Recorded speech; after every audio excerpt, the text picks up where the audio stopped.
पता नहीं किन पुण्यों के कारण आज मुझे श्री कृष्ण और बलराम के दर्शन प्राप्त होंगे। यह मेरा परम सौभाग्य होगा कि आज मैं श्री कृष्ण और बलराम के दर्शन प्राप्त करूंगा। परंतु ये क्या, मैं उनके दर्शन उनके संदेश शत्रुवाहक के रूप में कर रहा हूँ। ये कैसी विडंबना है। अक्रूर काका, आपके आगमन से हम धन्य हो गए। मेरे प्रिय अक्रूर काका, कृपया आप वृंदावन आने का कारण बताएं। कृष्णा, कंस एक अत्याचारी शासक है। उसने राजधर्म को ताक पे रख दिया है। वह अपने राक्षस साथी के साथ मथुरा में राज कर रहा है। उसने तुम्हारे माता पिता के साथ बहुत अन्याय किया है। मेरी माता पिता के मुक्ति और कंस के मृत्यु का समय आ गया है।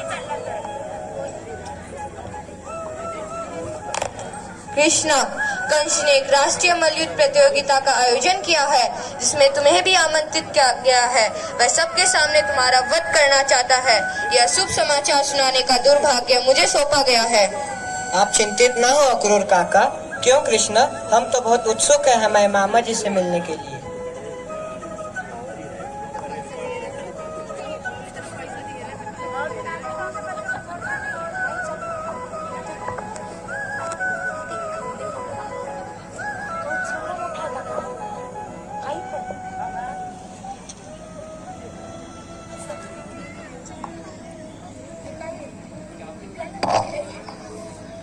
क्या पहली बार किसी राज्यसभा में आए हो? शायद इसीलिए इतनी मर्यादा नहीं जानते कि राजा के सामने आकर राजा को प्रणाम किया जाता है। राजन, ये मर्यादा तो उनके लिए है जो राजा से कुछ मांगने आते हैं, परंतु हमें तो स्वयं आपने अक्रूर जी के हाथों यहाँ आने का न्योता भेजा था। ऐसे समय में मर्यादा तो यह है कि जिसने निमंत्रण पत्र भेजा हो, ये उसका धर्म है कि मेहमान के आने पर उनका अभिवादन करें। हा हा हा, हम तुम्हारी चतुराई से प्रसन्न हुए, इसीलिए हम तुम्हारी उस भूल को क्षमा करते हैं जो तुमसे अनजाने में हुई है, क्योंकि अभी तुम्हें राज्य मर्यादा का पूरा ज्ञान नहीं है। नहीं राजन, हमें राज्य मर्यादा का पूरा ज्ञान है। हमने तुम्हारी वीरता के बहुत कहानियां सुनी है। हमें गर्व है हमारे राज्य में तुम्हारे जैसे परमवीर बालक भी है।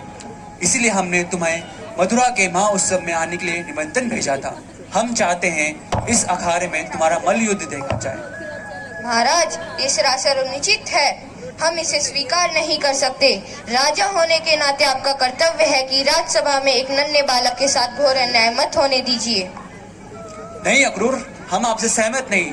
जिसके बारे में ये कहा जाता हो एक ही देवतों को अकेले मार डाला, गोवर्धन पर्वत को एक उंगली से उठा लिया हो, उसे छोटा बालक कहना उसके वीरता का अपमान करना होगा। हम मथुरा नरेश की बात से सहमत हैं। हमें आज फिर अपना पराक्रम दिखाना ही होगा।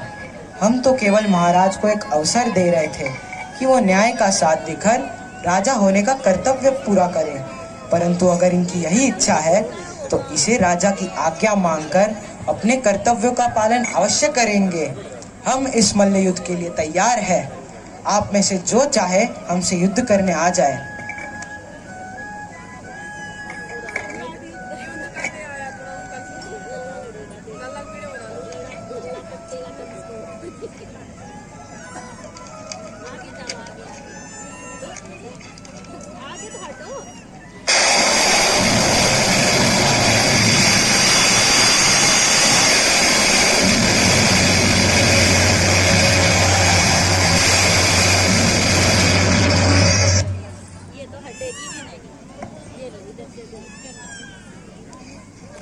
अच्छा हुआ तू स्वयं मेरे सामने आ गया। मैं तो सदा से ही तेरे सामने था कंस, तुमने मुझे पहचाना नहीं। तुम्हारे पापों का घड़ा भर चुका है। यह तुम्हारा अंतिम समय है। अब भी फेंक दो ये तलवार और मेरे शरण में आ जाओ। हम तुम्हें क्षमा कर देंगे कंस। कंस को झुकने के लिए कह रहे मूर्ख, इस महाबली कंस को। कंस मर सकता है पर झुक नहीं सकता। अच्छी बात है, तो अब अपने मृत्यु के लिए तैयार हो जाओ। किसकी मृत्यु, तुम्हारी या मेरी?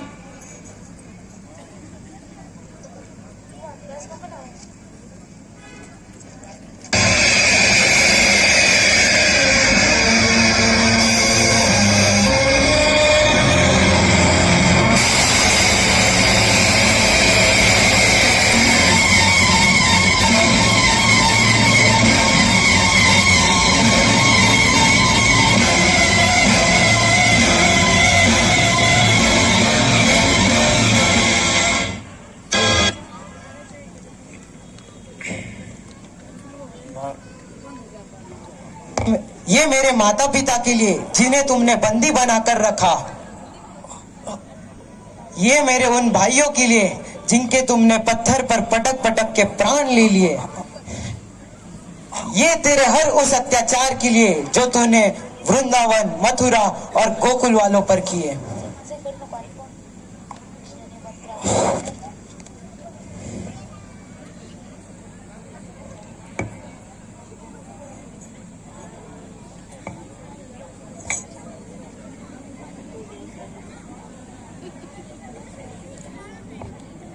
क्या करूं?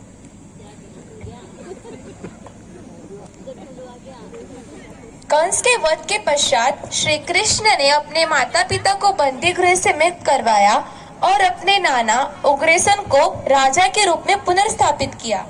श्री कृष्ण ने मथुरा में अनेक लीलाएं की जो लोगों के लिए प्रेरणा का स्रोत बनी।